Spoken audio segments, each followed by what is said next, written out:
Bismillahirrahmanirrahim. Alhamdulillahirabbil alamin. Puji dan syukur kita panjatkan kepada Allah Subhanahu wa taala yang telah memberikan rahmat, nikmat, kesehatannya kepada kita sehingga kita dapat berkumpul di ruangan yang sederhana ini untuk mengikuti pemaparan diseminasi penyimbasan modul 1.4 budaya positif. Aksi nyata ini adalah salah satu tugas dalam tugas pendidikan guru penggerak. Ya, bersama saya Siti Azizah Fikri, calon guru penggerak angkatan 9 dari SMP Negeri 2 Buai Madang, Kabupaten Oku Timur, Sumatera Selatan. Tak lupa pula kita sampaikan salawat beriring salam kepada junjungan Nabi Agung Muhammad SAW yang kita harapkan syafaatnya di yaumil akhir nanti. Amin amin ya rabbal alamin. Yang saya hormati Bapak Ibu Dewan Guru dan staf TU yang sudah hadir pada hari ini, saya ucapkan terima kasih. Saya tidak menggurui Bapak Ibu di sini yang saya dapatkan dalam pendidikan guru penggerak, khususnya dalam modul 1.4. Ya, budaya positif dapat tercipta atas kolaborasi semua pihak yang ada di sekolah maupun di lingkungan sekitar. Dengan penerapan budaya positif ini diharapkan dapat mewujudkan visi sekolah dan membentuk karakter murid dalam mengimplementasikan, membangun motivasi internal dalam diri murid, mewujudkan pembelajaran yang berpihak pada murid, kemudian memposisikan diri sebagai manajer, menulis secara sadar dan konsisten menerapkan nilai-nilai profil pelajar Pancasila, terwujudnya pembelajaran yang berpihak pada murid. Kemudian lini masa, tindakan dan yang dilakukan, yang pertama langkah-langkahnya adalah melakukan sosialisasi tentang budaya positif kepada seluruh warga sekolah, akan keyakinan kelas dengan konsisten, menumbuhkan, menanamkan, dan membiasakan nilai-nilai profil pelajar Pancasila. Guru melakukan praktik segitiga restitusi pada murid yang melanggar keyakinan kelas dan mendokumentasikan kegiatan. Dukungan yang saya butuhkan dalam aksi nyata ini adalah dukungan dari seluruh warga sekolah serta partisipasi aktif orang tua di rumah dalam membiasakan budaya positif. Dedikasi seluruh warga sekolah sebagai role model atau teladan bagi peserta didik dalam menanamkan budaya positif di sekolah. Kolaborasi seluruh warga sekolah dalam menciptakan serta membiasakan budaya positif di sekolah. Baik, Bapak Ibu masih semangat? Masih semangat, alhamdulillah. Ya, sebelum kita mulai saya ingin bertanya dulu. Bicara tentang budaya positif, kira-kira apa yang terpikirkan dalam benak Bapak Ibu mendengar kata budaya positif? Ada yang bisa jawab? Ya, silakan Bu. Budaya positif itu berarti suatu tindakan atau suatu kegiatan yang mendukung kegiatan belajar pada hari itu lebih bersemangat lagi. Iya, betul, baik. Jadi budaya positif ini adalah suatu kegiatan, ya, bentuk kegiatan yang dibiasakan kepada anak, kegiatan-kegiatan positif yang dilakukan oleh anak hingga kegiatan tersebut menjadi suatu pembiasaan dan membudaya. Dikatakan membudaya apabila pembiasaan tersebut sudah mengakar dan menyatu dalam tubuh anak, ya. Nah, jadi budaya positif di sekolah yaitu nilai-nilai dan kebiasaan-kebiasaan di sekolah yang berpihak pada murid agar mereka dapat berkembang menjadi pribadi yang kritis, penuh hormat dan tanggung jawab. Inilah dia budaya positif. Segala sesuatu pembiasaan-pembiasaan positif yang apabila dilakukan terus-menerus akan menjadi budaya yang tertanam dalam dirinya. Jadi mereka akan menjadi disiplin dengan sendirinya tanpa terperintah. Itulah budaya positif. Apa saja tolok ukur konsep inti dari budaya positif? Konsep inti dari budaya positif yang pertama itu adalah perubahan paradigma belajar, kemudian disiplin positif, nilai-nilai kebajikan, kebutuhan dasar manusia, motivasi perilaku manusia, posisi kontrol guru, keyakinan kelas, dan segitiga restitusi. Ini yang akan kita bahas pada siang hari ini ya Bapak Ibu. Ada 8 komponen. Yang pertama, pembelajaran dengan paradigma baru. Nah, inilah pembelajaran yang sedang kita jalani, yaitu kurikulum Merdeka. Apa itu pembelajaran dengan paradigma baru? Pembelajaran dengan paradigma baru merupakan pembelajaran yang dirancang berdasarkan prinsip pembelajaran berdiferensiasi. Ya, pembelajaran berdiferensiasi sehingga para peserta didik belajar sesuai dengan kebutuhannya berdasarkan tahap perkembangan sesuai teori psikologi modern untuk mewujudkan profil pelajar Pancasila. Jadi kita sebagai guru sebelum merancang pembelajaran harus melakukan apa Bapak Ibu? Apa doanya? Asesmen awal atau diagnostik untuk mengetahui kebutuhan belajar anak. Karena setiap anak itu punya kebutuhan yang berbeda-beda. Bagaimana dengan asesmen diagnostik ini? Ada berapa macam Bapak Ibu? Ya, silakan Bu. Asesmen awal itu terbagi dua. Yang pertama asesmen awal kognitif, yang kedua asesmen awal non kognitif. Ya, bagus. Tepuk tangan dulu untuk Bu. Jadi asesmen diagnostik itu ada dua ya, ada asesmen kognitif berkaitan dengan pengetahuan dan asesmen non kognitif berkaitan dengan gaya belajar atau yang mereka inginkan. Jadi kita itu berdasarkan filosofi pemikiran Ki Hajar Dewantara, pendidikan itu adalah menuntun kodrat anak. Kita itu menuntun Bapak Ibu, bukan menuntut. Karena selama ini yang kita lakukan itu adalah menuntut. Kita selalu ingin mengejar ketercapaian KD, ketercapaian kompetensi. Ya, itu yang kita tuntut pada anak. Kita tidak menuntun sesuai kebutuhannya. Sementara yang diminta oleh Ki Hajar Dewantara, kita harus menuntun anak sesuai dengan kodrat alam dan kodrat zaman. Apa itu kodrat alam? Kita harus menyesuaikan dengan lingkungan sekolah yang ada. Kemudian kodrat zaman harus menyesuaikan dengan kemajuan zaman. Jadi murid sekarang itu beda dengan murid zaman dahulu. Murid zaman dulu mungkin melihat guru itu sudah takut. Jadi dia tunduk secara otomatis, ya. Lihat guru itu segan. Nah, itu anak zaman dulu. Jadi sehingga kita memberi pelajaran, anak itu pasti menerima saja, tanpa harus berontak, tanpa menolak. Tapi anak zaman sekarang luar biasa kreatifnya Bapak Ibu. Bahkan kreatifnya dalam bidang IT mungkin melebihi kreatifnya kita sebagai guru. Nah, ini harus kita ikuti perkembangan zaman. Anak-anak sekarang tidak lagi berada di zaman kita, di zaman seperti dulu, tapi di zaman seperti sekarang. Sehingga guru itu harus selalu berinovasi dalam pembelajaran. Ya, itu Bapak Ibu ya, untuk mencapai profil pelajar Pancasila. Kita tahu bahwa profil pelajar Pancasila itu ada 6 dimensi. Apa saja? Beriman dan bertakwa kepada Tuhan Yang Maha Esa dan berakhlak mulia. Itu yang pertama. Yang kedua, mandiri. Kemudian gotong royong. Kemudian apa lagi? Iya, berkebinekaan global, kreatif dan bernalar kritis. Inilah yang kita inginkan. Anak-anak seperti ini yang kita inginkan dalam visi misi kita di sekolah. Ya, rancangan masa depan kita di sekolah, anak-anak seperti inilah yang berdimensi profil pelajar Pancasila. Mengapa mereka harus tetap beriman dan bertakwa kepada Tuhan Yang Maha Esa?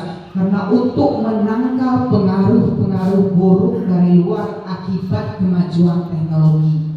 Jadi anak itu perlu beriman dan bertakwa.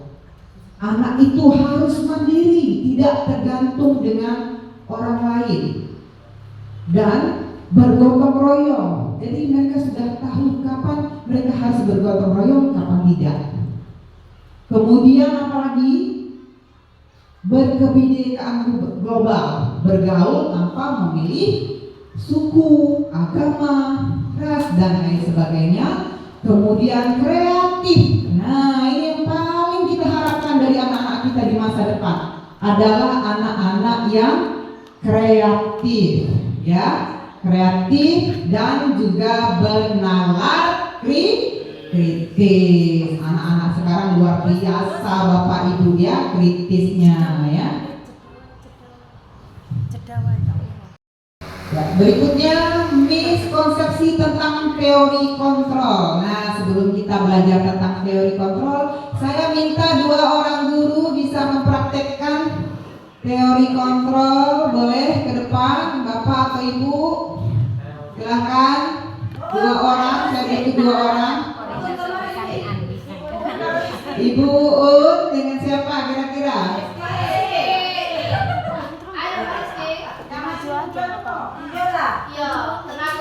Ayo. Ibu Uun dengan siapa? Pak Yudi atau dengan Pak Wahyu? Ayo. Apa Ibu Uun dengan Ibu Dewi? Saya, Ibu ayo. Isla, ayo. Nah, ya, ayo berdua. Ya, silakan maju dulu. Ya, di atas ini Bapak Ibu, ya Ibu Sudewahyuni dan Ibu Uun. Nah, sekarang coba Ibu Uun genggam tangannya. Satu aja. Ya, ini kita pakai teori kontrol ya, genggaman tangan ya. Coba digenggam, bayangkan bahwa dalam tangan Bu Uun ini adalah sesuatu yang sangat berharga. Bayangkan ini yang sesuatu yang sangat berharga bagi Ibu Uun. Nah, sekarang Ibu Sudewahyuni silahkan merayu Bu Uun untuk membuka genggaman tangannya. Ya, merayunya bukan dengan tindakan fisik tapi dengan kata-kata. Ya, dicoba Bu Uun, perhatikan Bu Uun bahwa ini adalah genggaman, ini ada sesuatu yang sangat berharga yang tidak akan Ibu Uun buka. Ya, yang tidak akan Ibu Uun buka. Ayo coba. Yang tidak bisa dibuka. Nah, Bu Sudewahyuni merayu supaya ini bisa dibuka. Ayo coba. Jangan dipegang Bu Sudewahyuni. Boleh, boleh. Dengan kata-kata. Bu Uun, dilepas dulu itu genggamannya. Ada apa sih di situ? Ada sesuatu. Apa? Besok aku kasih sesuatu. Ya? Ya? Besok kasih besar sekali. Lebih dari genggaman itu. Kenapa seperti itu sih? Lepas ya. Lepas ya. Lepas. Lepas. Ya, Bu Uun cantik kalau itu dilepas.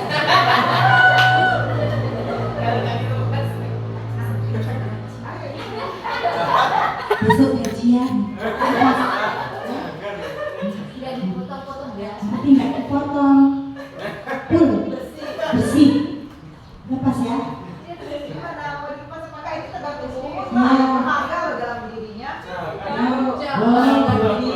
Itu ada sesuatunya.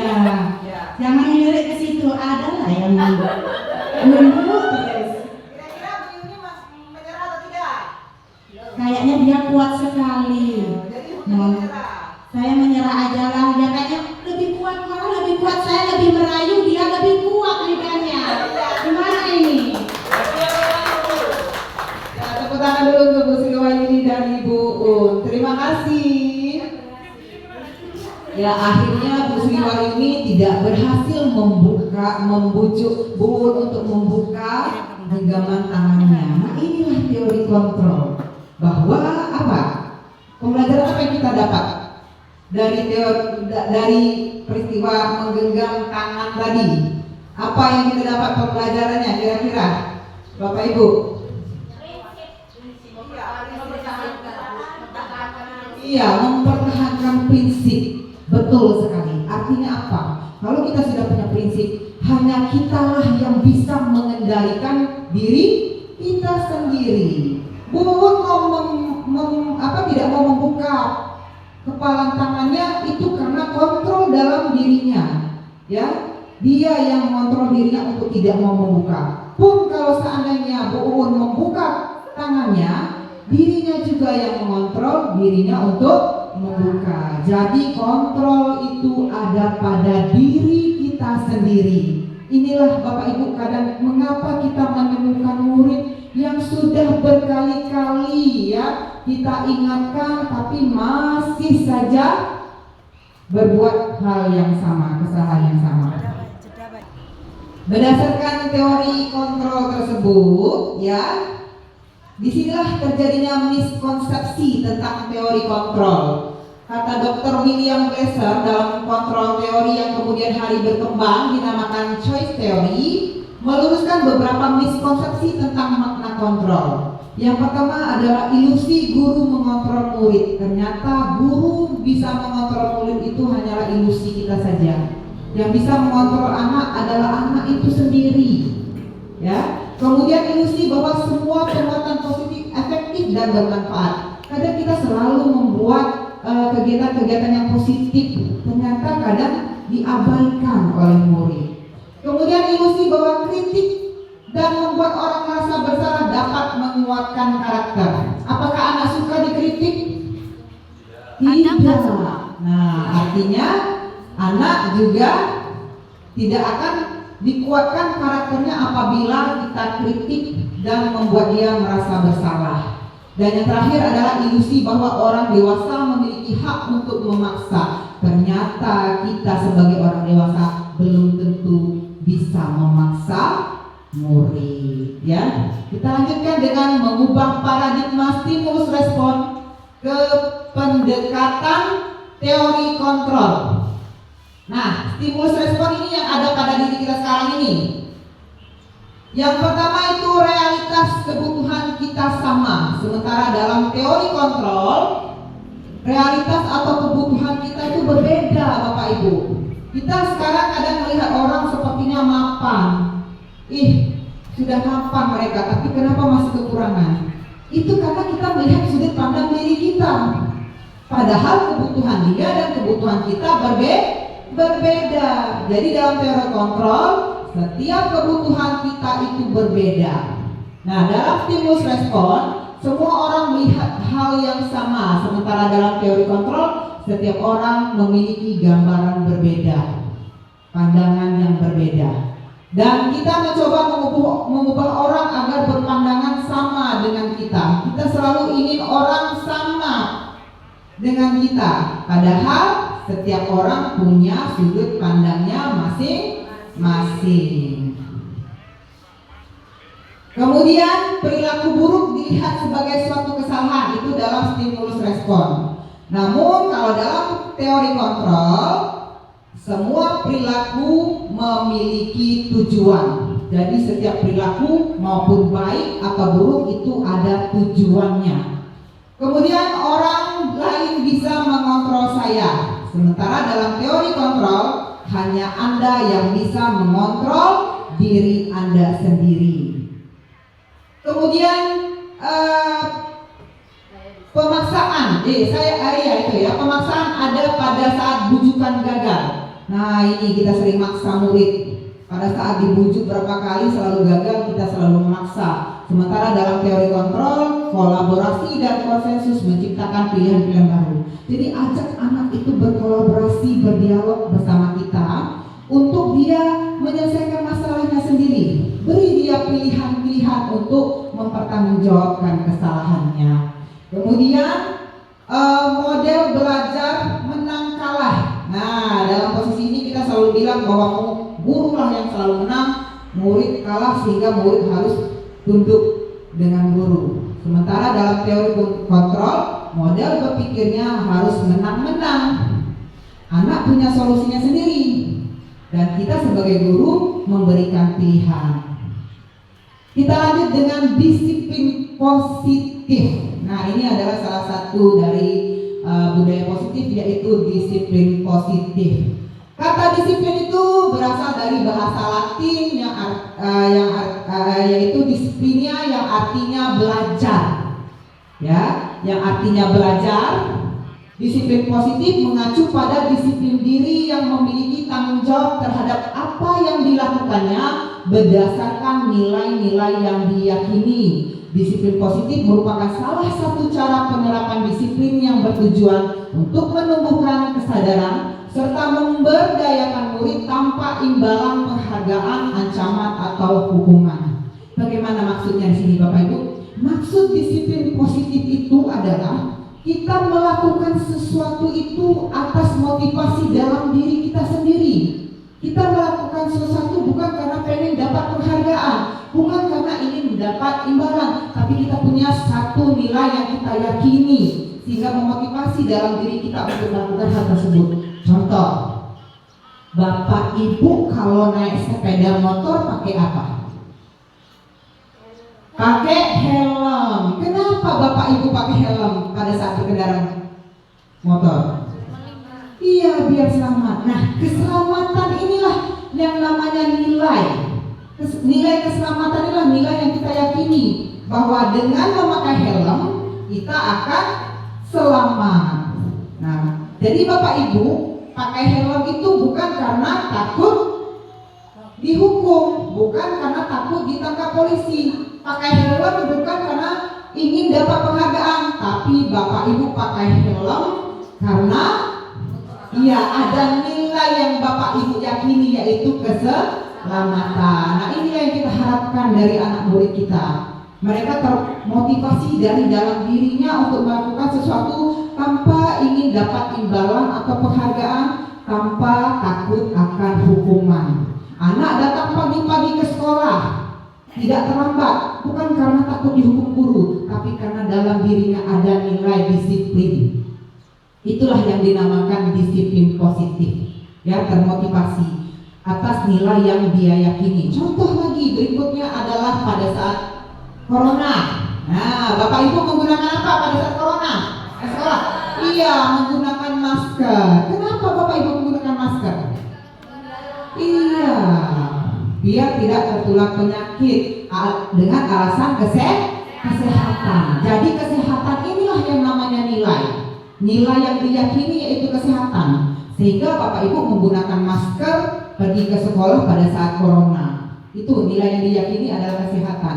Bapak Ibu pakai masker bukan karena ingin takut dihukum, bukan karena ingin dapat penghargaan. Itulah yang kita harapkan di anak-anak didik kita, ya. Jadi sebagai pendidik, tujuan kita adalah menciptakan murid yang memiliki disiplin diri sehingga mereka berperilaku mengacu pada nilai-nilai kebajikan universal dan memiliki motivasi intrinsik dalam perubahan perilaku ke arah yang lebih baik. Jadi itu namanya motivasi intrinsik, motivasi dari dalam diri sendiri, bukan karena pengaruh dari luar.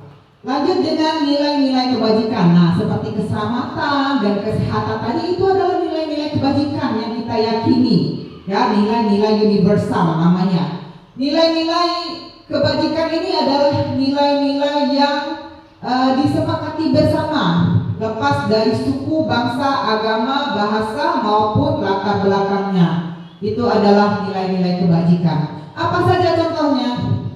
Yang pertama, kalau dalam profil pelajar Pancasila di sekolah ada 6 nilai yang sudah kita sebutkan tadi, ya. Kemudian kalau dalam IBO Primary Years Program itu ada toleransi, rasa hormat, integritas, mandiri, menghargai. Kemudian dalam keterampilan hidup ada dapat dipercaya, lurus hati, pendengar yang aktif, tidak merendahkan orang lain, saling menghargai, saling menghormati. Itu adalah nilai-nilai keyakinan, nilai-nilai universal.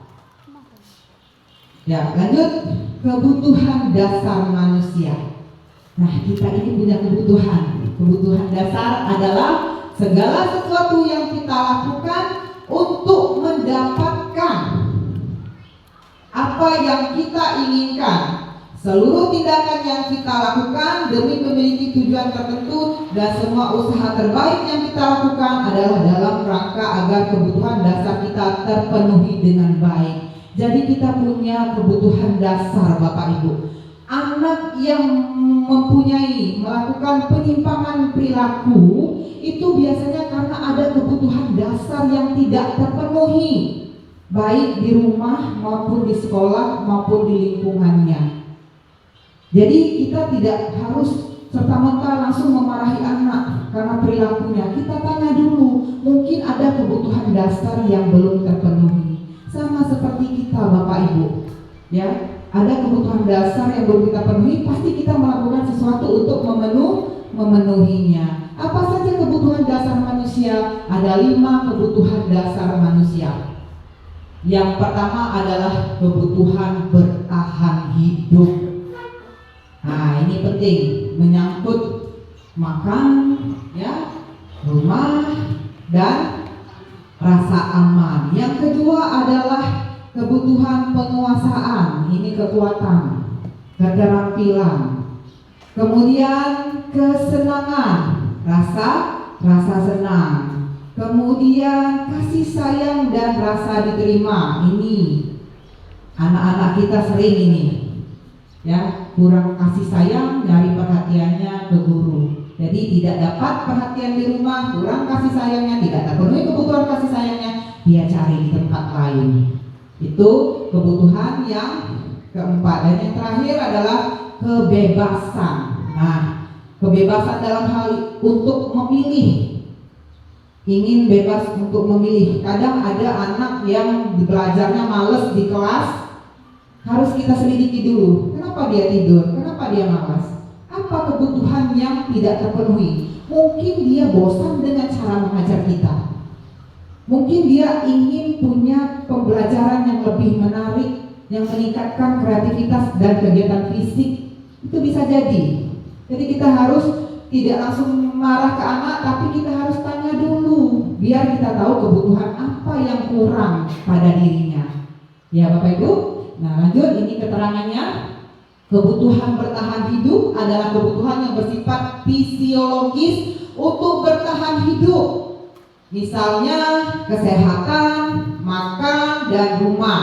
Komponen psikologis dalam kebutuhan ini meliputi kebutuhan akan perasaan aman. Jadi merasa aman juga salah satu kebutuhan untuk bertahan hidup. Yang kedua, kebutuhan kasih sayang dan rasa diterima adalah kebutuhan untuk disayangi dan diterima, meliputi kebutuhan akan hubungan dan koneksi sosial, kebutuhan untuk menjadi bagian dari suatu kelompok dan untuk tetap terhubung dengan orang lain seperti teman, pasangan, keluarga, dan lain-lain. Jadi ada anak yang kadang menyimpang perilakunya karena kurang kasih sayang, cari perhatian temannya, ya, biar diterima. Nah, lanjut dengan kebutuhan penguasaan. Nah, ini, ya. Penguasaan ini adalah ingin menampilkan bahwa dia hebat, bahwa dia punya kompetensi.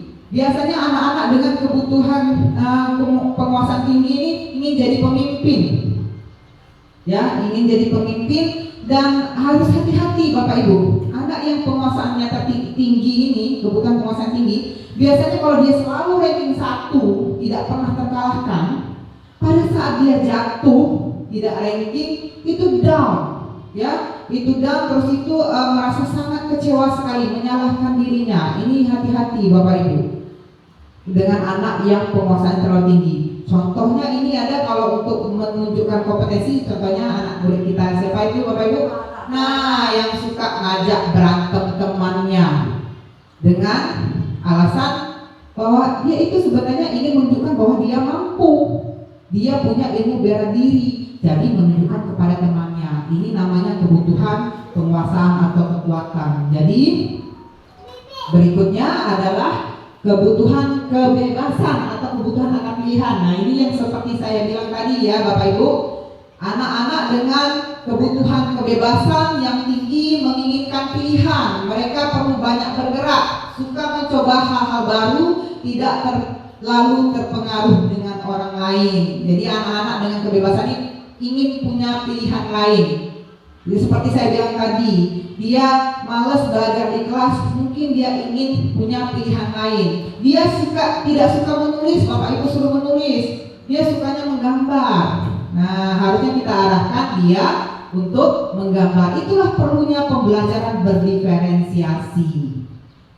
Dalam hal ini juga karena kita memberi tugas kepada anak tidak harus sesuai dengan yang kita inginkan. Boleh untuk anak yang anak inginkan. Misalnya apa? Misalnya dalam pembelajaran bahasa Inggris.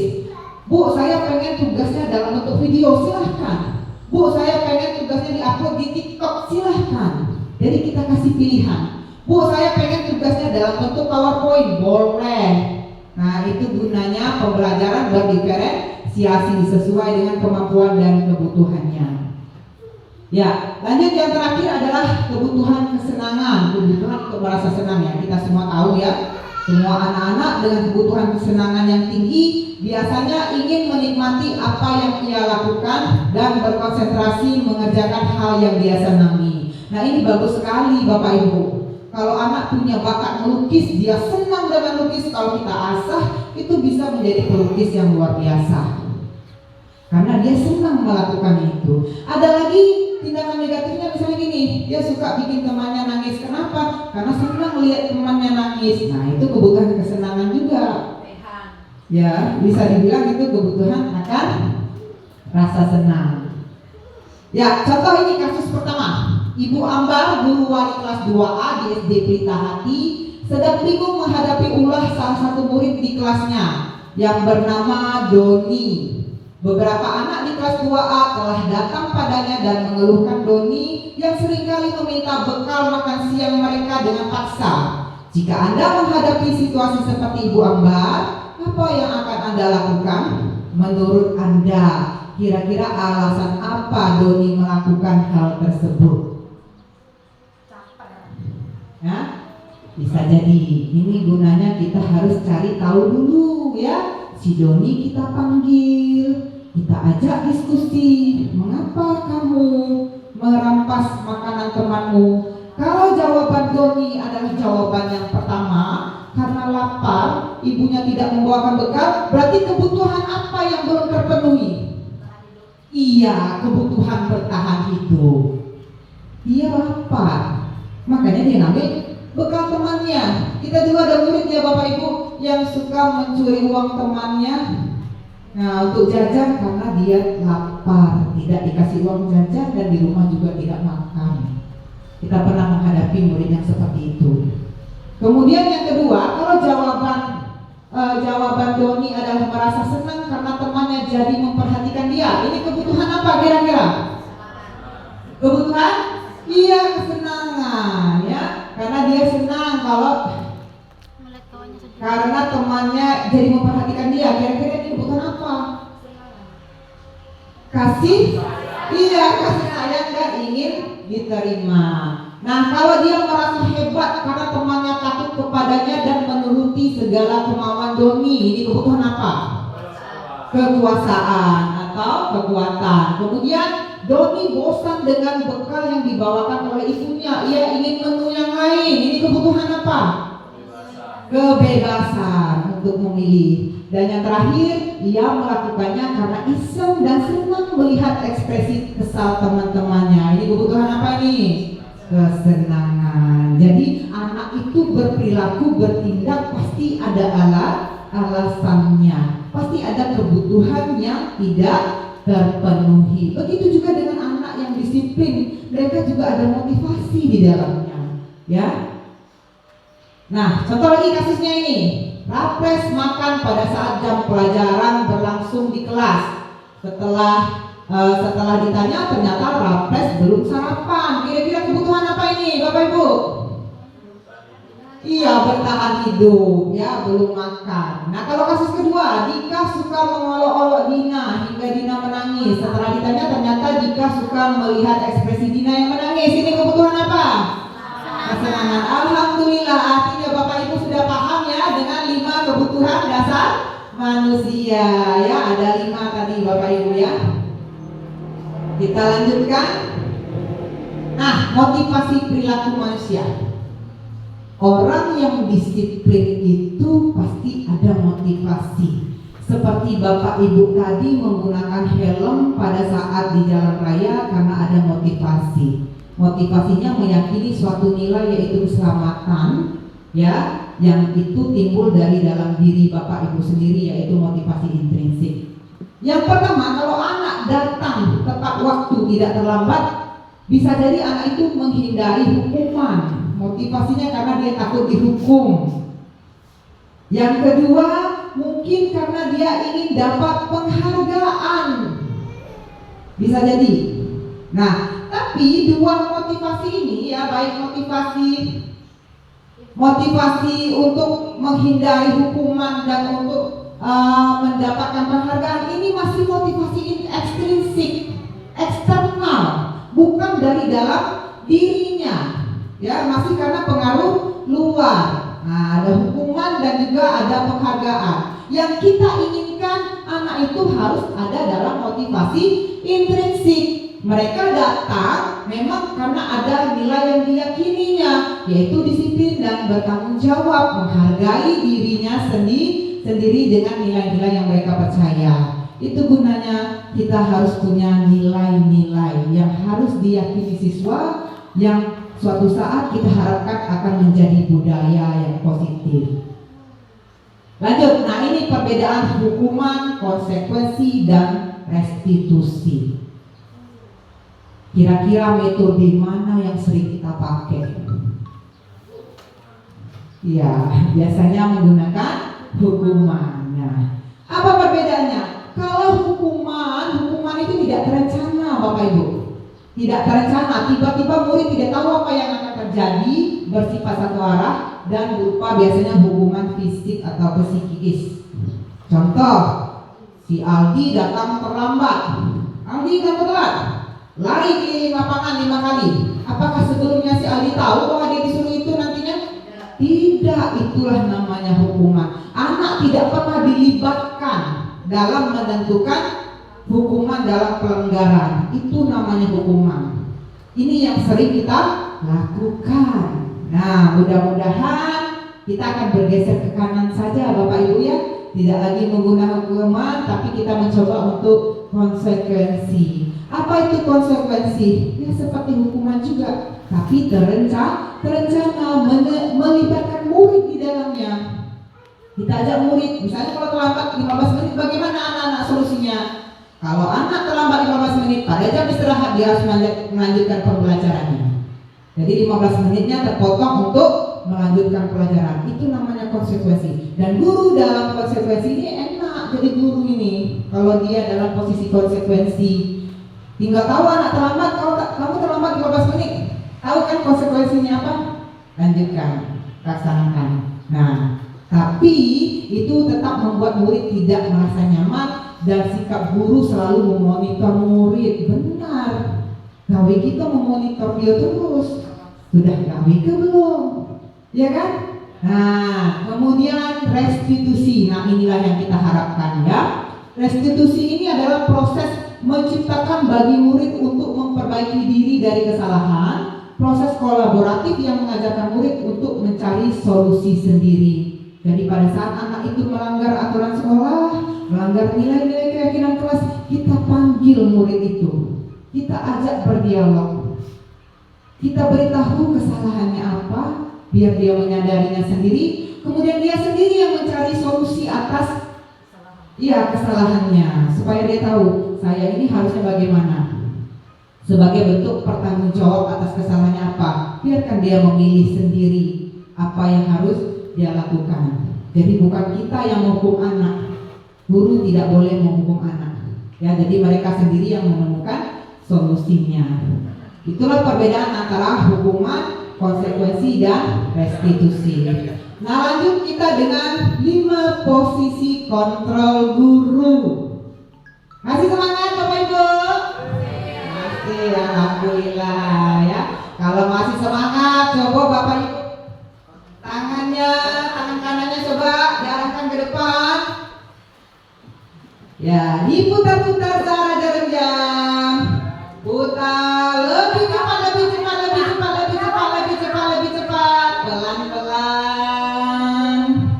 Cepat-cepat lagi, cepat lagi, cepat lagi. Letakkan tangannya di telinga. Masih bingung. Berarti ada yang belum konsentrasi ya. Mudah-mudahan setelah ini konsentrasi ya Bapak Ibu. Nah, 5 posisi kontrol guru. Yang pertama adalah penghukum. Yang kedua pembuat rasa bersalah. Yang ketiga adalah teman, pemantau dan manajer. Kira-kira Bapak Ibu berada di posisi yang mana? Ya, teman ya, teman. Ada yang manajer, ada yang mana lagi? Pemantau, yang mana lagi? Ya, kayaknya paling banyak penghukum ya. Ya, kita lihat dulu. Apa itu guru dengan posisi kontrol penghukum? Guru dengan posisi kontrol penghukum ini biasanya ekspresinya garang. Ya, kalau ngomong, anak sudah takut kayak pinggangnya dikeringkan, ya, nunjuk. Nah, kira-kira ada yang itu? Itu posisi guru penghukum. Seperti yang saya katakan tadi, posisi guru penghukum ini begitu anak melanggar kesalahan langsung dihukum. Terserah dia nak hukum apa, ya kan? Terserah dia mau menghukumnya seperti apa. Apakah lari keliling lapangan 10 kali, apakah skot jam, ya, dan lain sebagainya. Nah, dalam posisi penghukum ini sebenarnya ada dampak yang tidak baik untuk anak. Apa itu? Anak terluka hatinya, anak menjadi dendam kepada gurunya. Iya, menjadi dendam. Bisa jadi setelah melaksanakan hukumannya dia ke kelas, dia tuh mabuk-mabuk di kelas. Dia kan marah istilahnya, bahasa kita mabuk-mabuk ya. Nah, marah di kelas bisa jadi dia mencorek-corek buku, pulang sekolah motor bapak ibu dirusak kuncinya, ya. Bannya dikempesi. Nah, itu kalau kita tipe guru penghukum. Jadi jangan marah murid kalau ada tulisan di dinding musola, di dinding WC nama-nama kita ya. Mungkin karena kita sudah melukai hatinya, sudah membuat dia dendam. Itu adalah tipe penghukum. Yang kedua, pembuat rasa bersalah. Apa kalimatnya? Pembuat rasa bersalah ini biasanya kalau murid melakukan kesalahan dipanggil, mendekati muridnya. Oi nak, ngapa diulangi lagi nak, terlambat lagi. Nggak kasihan apa sama ibu. Nah itu kan, nggak kasihan kamu sama orang tua kamu. Sudah capek-capek banting tulang. Pernah tidak seperti itu Bapak Ibu? Nah itu di posisi pembuat rasa bersalah. Jadi anak merasa bersalah sekali setelah melakukan pelanggaran, ya. Posisi pembuat rasa bersalah. Ini ada dampaknya juga Bapak Ibu. Malah dampaknya lebih buruk lagi daripada tipe penghukum. Apa dampaknya? Dia selalu dihantui oleh perasaan bersalah, sedih. Akhirnya apa? Dia memendam sendiri perasaannya. Tapi pada saat itu mencuat, itu akan membahayakan dirinya dan orang lain. Terlalu lama memendam perasaan. Nah, itu di posisi membuat rasa bersalah. Yang ketiga, posisi teman. Ada Bapak Ibu yang berposisi teman di sini kalau menghadapi permasalahan murid? Ada? Ada. Bagaimana biasanya ekspresinya Bu Rizka kalau misalnya di posisi teman? Kalau guru sebagai teman itu ngobrolnya santai. Iya betul. Ya, tidak menunjukkan ekspresi kesal, tapi tersenyum dengan lebar. Walaupun anak berbuat salah sebesar apapun. Iya betul. Ya, terima kasih Bu Rizka, tepuk tangan dulu. Ya, memang begitu. Posisi teman itu selalu mengajak anak ngobrol ya seperti teman. Tidak pernah marah, lemah lembut. Pernahkah Bapak Ibu mempraktekkan itu? Pernah? Pernah memposisikan sebagai teman? Pernah ya. Diajak ngomong dari hati ke hati. Nah, tapi ada dampaknya Bapak Ibu. Ini ada dampaknya ya. Ada dampak positif dan negatif.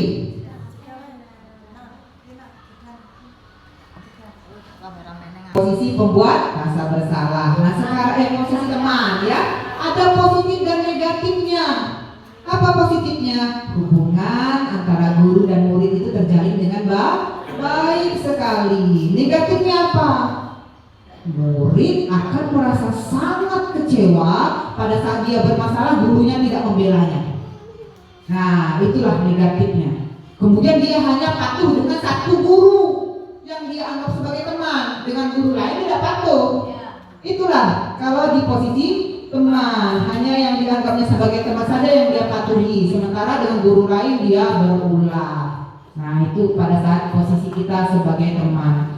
Bagaimana dengan pemantau? Ini pemantau biasanya dipakai sama guru piket yang gak absen. Nah, ya, posisi pemantau ini Bapak Ibu, mudah-mudahan kita bisa di posisi ini, walau harusnya kita di posisi manajer, tapi kalau tidak bisa kita di pemantau. Apa itu posisi pemantau? Biasanya ekspresinya dingin, terus itu apa namanya itu ngomongnya tidak banyak. Jadi begitu ada anak yang bermasalah datang kepada kita, kita tidak banyak omong, tinggal nanya, apa kesalahanmu? Ini Pak. Tahu konsekuensinya apa? Iya Pak, lakukan. Nah, cukup begitu saja. Karena anak sudah kita ajari pelanggaran apa, konsekuensinya apa, tinggal kita memantau. Itulah posisi guru sebagai pemantau. Dan yang terakhir yang sangat kita harapkan adalah posisi guru sebagai manajer. Bagaimana posisi guru sebagai manajer? Pada saat anak bermasalah, kita panggil, kita ajak dia dialog, kita tanyakan alasan dia bertindak seperti itu apa. Kita buat dia menjadi orang yang bahwa melakukan kesalahan itu tidak apa-apa, manusiawi, setiap orang pasti punya kesalahan. Nah, itu posisi manajer. Kemudian kita kasih dia pilihan untuk mempertanggungjawabkan kesalahannya. Nah, ini yang kita harapkan. Semoga Bapak Ibu bisa berada di dalam posisi manajer. Kalaupun tidak dalam posisi manajer, saya harap bisa dalam keadaan pemantau. Karena semakin ke kanan itu semakin bagus. Ya Bapak Ibu. Lanjut. Nah, ini dia contoh penerapan 5 posisi kontrol dulu pada anak yang datang terlambat ke sekolah selama 15 menit. Kalau tipe penghukum itu langsung hormat kamu pada bendera selama 1 jam atau lari keliling lapangan selama 5 kali. Nah, itu tipe penghukum. Nah, yang kedua, kalau pembuat rasa bersalah dengan wajah memelas, ya, mengatakan kepada murid, berapa kali ibu bapak harus katakan, kamu selalu saja begini, sangat mengecewakan bapak, sangat mengecewakan ibu. Kamu gak kasihan sama orang tuamu, kamu gak kasihan sama bapak ibumu. Nah, itu kalau membuat rasa bersalah. Kalau sebagai teman, ayo dong ikuti aturan sekolah, tolong bantu bapak sekali ini aja. Ya sudah, tidak apa-apa, besok jangan diulangi lagi ya. Kira-kira diulangi lagi enggak? Ulang lagi. Nah, ya, jarang anak bisa tersentuh. Makanya itulah kerja keras kita untuk menumbuhkan disiplin positif dengan agar tumbuh motivasi internal atau intrinsik dalam dirinya. Kalau tipe pemantau, mudah, paling enak ya. Kamu sudah melanggar aturan sekolah, kamu tahu konsekuensinya apa? Laksanakan. Nah, itu kalau posisi pemantau. Lanjut dengan posisi manajer. Nah, ini posisi guru yang paling baik. Pasti begini. Apakah kamu tahu kesalahanmu, Nak? Tahu, Bu. Kira-kira bagaimana kamu memperbaikinya? Nah, kita kasih pilihan dia untuk memperbaiki kesalahannya. Ini dalam posisi sebagai manajer. Ya, semoga Bapak Ibu bisa ya dalam posisi manajer. Bisa tidak? Kira-kira kalau Bapak Ibu sudah dalam posisi manajer, masih nggak diulangi lagi kesalahan anak? Oh, masih ada. Tapi setidaknya kita berusaha seperti yang saya katakan tadi. Kalau tidak bisa dalam posisi manajer, minimal kita sebagai pemantau, ya. Lanjut. Nah, ini sebuah kasus. Ibu Dani sedang menjelaskan pelajaran bahasa Inggris di papan tulis. Namun beliau memperhatikan bahwa Fajar malah tidur-tiduran dan tampak acuh tak acuh pada pelajarannya. Fajar coba, kata bu gurunya, Fajar, coba jawab pertanyaan nomor 3. Maju ke depan dan kerjakan di papan tulis. Nah, Fajar pun tampak malas-malasan, hanya diam terpaku. Kemudian sambil kira-kira siapa yang bisa? Sudah sering tidak mempraktekkan ini? Sering ya Bapak Ibu ya, sering sekali. Sudah sana. Nah, siapa yang kembali duduk di bangkunya? Hal seperti ini sudah sering terjadi pada Fajar seperti kita. Nah ya, selalu jawabannya tidak tahu. Kemudian Ibu Dani menjawab diri, gimana kamu Fajar? Kamu tidak kasihan sama ibu ya? Ibu sudah capek-capek ngajar kamu, tidak kasihan kamu sama ibu? Dan Fajar pun diam membisu. Kira-kira pernah tidak ngomong seperti ini ke murid? Ibu lah capek ngajar, lah datang pagi demi kamu. Nah ini kira-kira posisi kontrol guru yang mana ini? Ibu Dani ini? Iya, pembuat rasa bersalah. Nah kira-kira Fajar ini berperilaku seperti ini apa alasannya? Ada kebutuhannya yang tidak terpenuhi. Ya, kira-kira apa kebutuhan tidak terpenuhi? Malas-malasan. Kira-kira tadi apa dari 5 kebutuhan itu? Iya, bisa jadi juga perhatian, bisa jadi juga perhatian. Namun jangan salah Bapak Ibu, seperti yang saya katakan tadi, dia malas-malas, bisa jadi dia bosan dengan cara mengajar kita. Dia ingin cara yang lebih lain, yang baru. Itu artinya kalau dia ingin cara yang baru, berarti dia butuh kebebasan, ya. Nah lanjut, sekarang kita keyakinan kelas, masuk ke dalam tahap keyakinan kelas. Bapak Ibu tahu tidak keyakinan kelas itu apa? Ada yang tahu keyakinan kelas apa? Seperti tadi saya kasih tahu di depan bahwa Ibu meyakini suatu nilai, yaitu nilai keselamatan. Makanya Bapak Ibu pakai helm pada saat berkendaraan motor. Nah itu namanya keyakinan kelas. Mengapa keyakinan kelas? Mengapa bukan peraturan kelas? Ada yang bisa menjawab? Betul sekali Bapak Ibu ya, tepuk tangan dulu untuk Bu Astuti ya. Mengapa harus keyakinan kelas? Karena yang kita harapkan adalah ya timbul motivasi intrinsik dalam dirinya atas nilai yang dia yakini. Nah ini yang Bapak Ibu, tolong yang Bapak Ibu yang berperan sebagai wali kelas, silahkan dibuat keyakinan kelas ya, silahkan buat keyakinan kelas. Sama seperti peraturan, tapi dia bukan peraturan, tapi nilai keyakinan. Yang bila anak meyakini nilai tersebut, akan tumbuh motivasi intrinsik dalam dirinya untuk bertanggung jawab. Lanjut, nah inilah langkah-langkah membuat keyakinan kelas. Keyakinan kelas itu bersifat abstrak, kemudian berupa pernyataan universal, ya nilai kebajikan tadi, yang saya bilang nilai-nilai kebajikan. Kemudian dibuat dalam pernyataan positif. Misalnya, begini caranya Bapak Ibu. Pada saat Bapak Ibu di kelas, ayo anak-anak kita bikin keyakinan kelas bersama-sama. Ayo, apa itu keyakinan kelas? Kamu jelaskan ya, Bapak Ibu jelaskan keyakinan kelas itu apa. Kemudian Bapak Ibu bagikan seperti ini. Ini namanya sticky notes ya. Kertas ini bisa ditempel langsung. Setiap murid Bapak Ibu kasihkan kepada setiap murid, kemudian silahkan mereka menulis peraturan seperti apa yang mereka inginkan di kelas. Misalnya mereka mau peraturan tidak boleh makan di kelas, silahkan ditulis. Tidak boleh membuli teman, silahkan ditulis. Datang tepat waktu, piket kelas, silahkan ditulis. Nanti ditempelkan ke depan. Dan Bapak Ibu harus disaring lagi pernyataan anak-anak tersebut, bahwa dalam keyakinan kelas itu harus dalam pernyataan positif. Jadi kalau pada saat anak menulis tidak boleh datang terlambat, kalimat positifnya seperti apa? Iya, datang tepat waktu. Nah, jadi keyakinan kelasnya datang tepat waktu. Kemudian apa lagi? Sedikit saja agar mudah diingat. Jadi peraturan itu jangan banyak-banyak, keyakinan itu jangan banyak-banyak. Itu kita punya ya tata tertib sekolah. Peraturan yang banyak berbab-bab, cukup sedikit saja tapi anak mudah mengingatnya. Mungkin 5 atau 8 ya yang anak mudah untuk mengingatnya.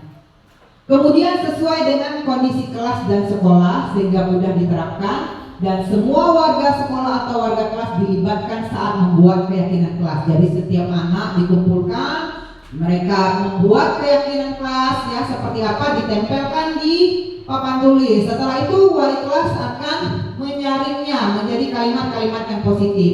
Misalnya tadi ya, tidak boleh membuli teman. 1. Tidak boleh melawan guru. 2. Kira-kira kalau dijadikan nilai kebajikan apa? Ini. Tidak boleh membuli teman, tidak boleh melawan guru. Kira-kira nilai kebajikan atau nilai universal yang bisa kita pakai sebagai keyakinan kelas apa? Saling menghargai atau saling menghormati. Sudah dapat kita satu keyakinan kelas, saling menghargai. Yang kedua, misalnya anak ngomong tadi tidak boleh buang sampah sembarangan. Ya, betul. Jadi nilai kebajikannya adalah sadar kebersihan. Jadi keyakinan kelas itu seperti itu, Bapak Ibu. Sadar kebersihan, saling menghormati, seperti yang saya jelaskan tadi ya, ada mandiri, gotong royong dan lain sebagainya, bertanggung jawab, disiplin ya, dan lain sebagainya. Nah, silakan Bapak Ibu wali kelas mencoba untuk membuat keyakinan kelas bersama murid.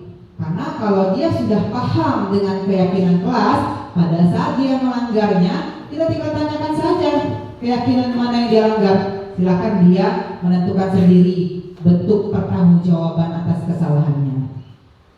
Kita lanjutkan. Nah, ini contoh keyakinan kelas. Kalau kelas 7, hormat, bekerja, diterima dan ya dimiliki ya. Boleh yang lain Bapak Ibu. Banyak sekali nilai-nilai kebajikan itu, banyak macam-macam. Nah, nanti ini kalau sudah jadi ya Bapak Ibu wali kelas, silahkan ditempel di kelasnya, dan anak tiap hari kalau bisa mengingatnya. Nah, sekarang kita yang terakhir yaitu segitiga restitusi. Kira-kira ada yang tahu tidak? Pernah dengar ini? Ya?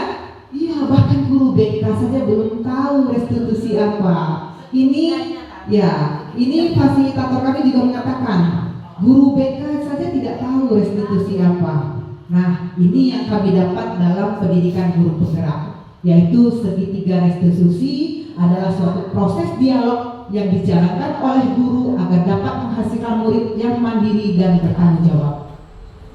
Jadi kita menggunakan segitiga restitusi ini pada saat Bapak Ibu dalam posisi guru sebagai manajer. Jadi kalau guru sebagai manajer, dia pasti akan mempraktikkan segitiga restitusi. Dan segitiga restitusi ini bisa dijalankan kalau sudah punya keyakinan ke kelas. Jadi itu keterkaitannya seperti itu. Buat dulu keyakinan kelas, pada saat anak melanggar keyakinan tersebut, kita praktikkan segitiga restitusi karena kita berposisi sebagai manajer ya. Apa saja tahapannya? Nah, tahapan dalam segitiga restitusi yang pertama adalah menstabilkan identitas. Jadi pada saat anak itu bersalah, jangan langsung dimarahi. Kita panggil dulu, ajak dialog, kita kasih tahu pada dia. Oh ya, wajar nak kalau kamu marah. Ibu juga pernah marah. Wajar nak kalau kamu nggak piket. Ibu juga pernah piket. Pernah tidak piket. Itu namanya menstabilkan identitas agar dia tidak menjadi manusia yang gagal. Jadi pada saat dia kembali ke kelompoknya, dia menjadi manusia yang sukses, ya, tidak menjadi manusia yang gagal. Itu menstabilkan identitas. Yang kedua adalah validasi tindakan yang salah. Nah, ini kita tanyakan. Dia pasti punya motif, dia pasti punya kebutuhan yang tidak terpenuhi sehingga dia melakukan tindakan tersebut. Seperti anak makan di kelas, mungkin ada kebutuhan yang belum terpenuhi, yaitu makan. Kita kadang marah anak jajan jam pelajaran, mungkin dia belum sarapan, walaupun setiap hari mah itu terus.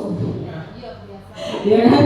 Nah, ini kita validasi dulu tindakan salah. Dan yang terakhir, tahapan yang terakhir adalah menanyakan keyakinan. Setelah kita stabilkan identitasnya, kita cari motivasinya apa ya dalam pelanggaran tersebut, baru kita tanyakan keyakinan kelas mana yang sudah kamu langgar. Apa yang sudah kamu langgar? Nah, dia bilang nanti saya melanggar tentang menjaga kebersihan, Bu. Jadi dia langsung menjawab itu. Itu tugas kita, menanyakan keyakinan, kemudian kita cari solusinya ya. Dan mencari solusi, memecahkan permasalahan sendiri adalah anak itu sendiri. Nah, dalam menstabilkan identitas, berdasarkan prinsip membuat kesalahan adalah bagian dari proses pembelajaran. Berbuat salah itu wajar, tidak ada manusia yang sempurna.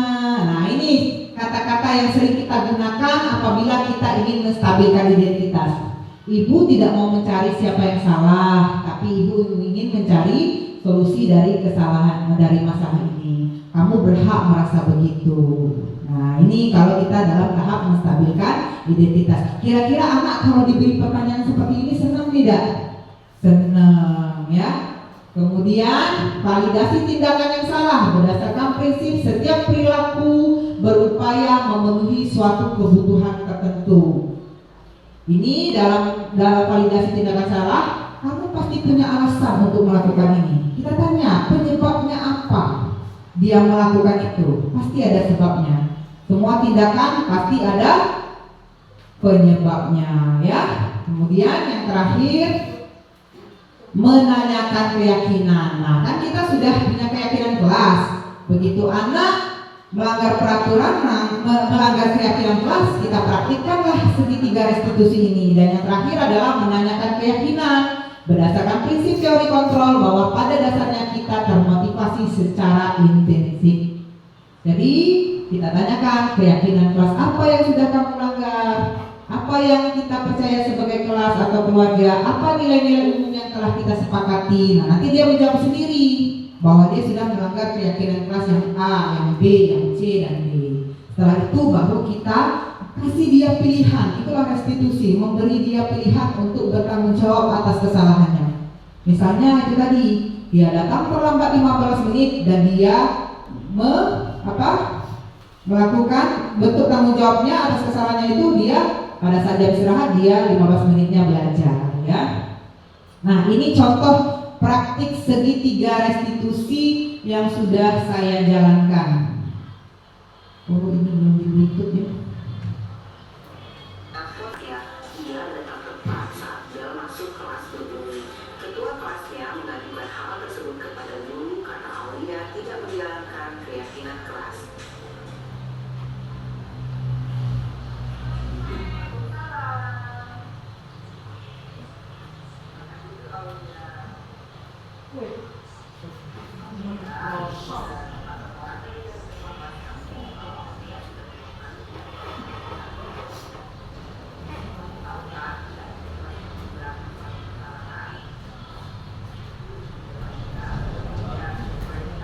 Kita stabilkan identitasnya Aulia ya.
kasus kedua Karina, maka pada saat jam pelajaran sedang berlangsung, pada saat anak-anak berdiskusi, Karina terlihat selalu menundukkan kepalanya ke bawah meja. Saya pun menghampirinya, ternyata Karina makan di kelas.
Ini ibu tidak mencari kesalahan Karina ya, tapi kita sama-sama mencari solusi agar Karina tidak makan lagi di kelas. Kira-kira Karina harus bagaimana?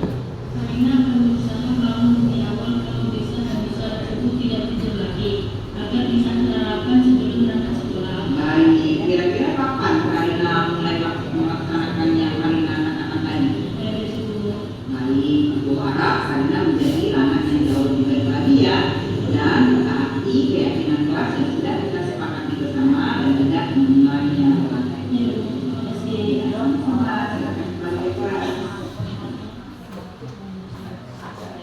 Assalamualaikum warahmatullahi wabarakatuh.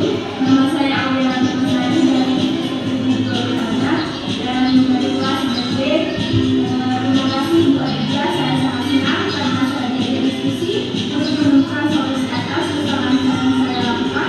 Saya akan lebih berawal di malam ini dan mengurangi beberapa persen agar saya bisa datang di awal ini. Terima kasih. Wassalamualaikum warahmatullahi wabarakatuh. Assalamualaikum warahmatullahi wabarakatuh. Saya Karina kelas 9A sampai di 2 Tadi saya dipanggil Ibu Alisa karena saya masih di kelas. Tapi Bu Alisa tidak mengenali saya. Tapi mencari solusi atas kesalahan saya. Terima kasih Bu Alisa. Terima kasih, salam guru-guru hebat Indonesia.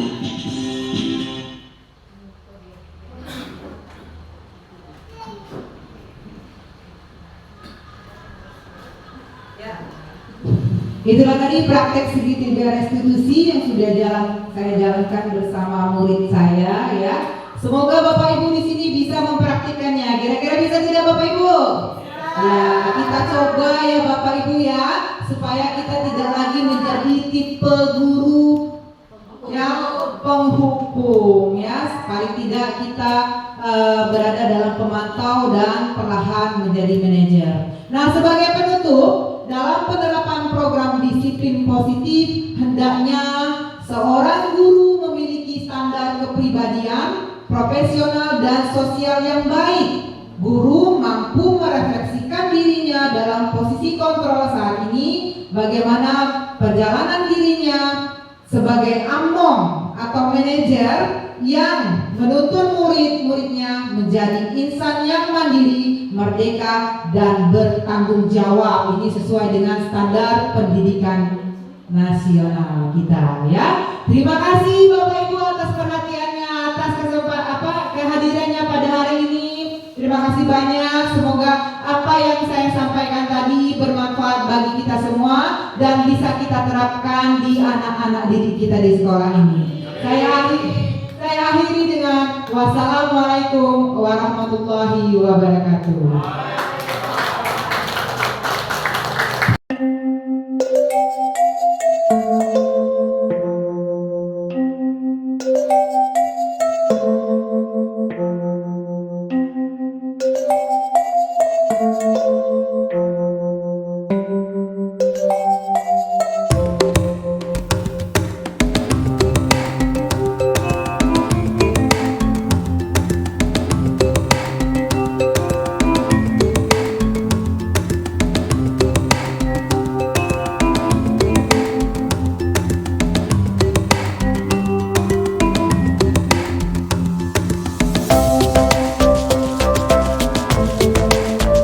Assalamualaikum warahmatullahi wabarakatuh. Saya adalah Metasari dari kelas 9B. Tadi saya sudah membuat keyakinan kelas dan kami sudah sepakat dan akan melaksanakan keyakinan tersebut dengan penuh tanggung jawab. Assalamualaikum warahmatullahi wabarakatuh. Perkenalkan, nama saya Diva Erjura. Saya dari kelas 9B. Saya tadi membuat keyakinan kelas agar menciptakan suasana tertib, nyaman, dan terima kasih.